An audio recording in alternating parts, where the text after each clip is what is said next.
ఈలోగా హిజ్బుల్లాకు మద్దతుగా ఉన్న ఇరాన్పై కూడా ఇజ్రాయెల్ గురిపెట్టింది. సిరియా రాజధాని డెమాస్కస్లో ఉన్న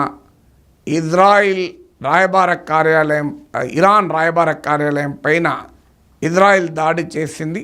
ఈ దాడిలో ఇరానియన్ జనరల్స్ మరణించారు. ఇందుకు నిరసనగా ఇరాన్ ప్రతీకారం తీర్చుకుంటామని ప్రకటించి ఇజ్రాయెల్ పైన మిసైల్స్తో అలాగే డ్రోన్లతో చాలా వ్యూహాత్మకంగా పౌరులకు నష్టం కలగకుండా, పెద్ద విధ్వంసం జరగకుండా సింబాలిక్గా వ్యూహాత్మకమైన దాడి ఇరాన్ జరిపింది ఇజ్రాయెల్ పైన. ఇరాన్ దాడిని ప్రతీకారంగా తాము దాడి చేస్తామని ఇజ్రాయెల్ ప్రకటించింది. ఇరాన్లోని న్యూక్లియర్ ఫెసిలిటీస్ ఉన్న నగరం పైన ఇజ్రాయెల్ మిసైల్స్తో దాడి చేసింది. ఇజ్రాయెల్ కూడా చాలా జాగ్రత్తగా ఆచితూచి ప్రాణ నష్టం లేకుండా వ్యూహాత్మకంగా సింబాలిక్గానే దాడి చేసింది.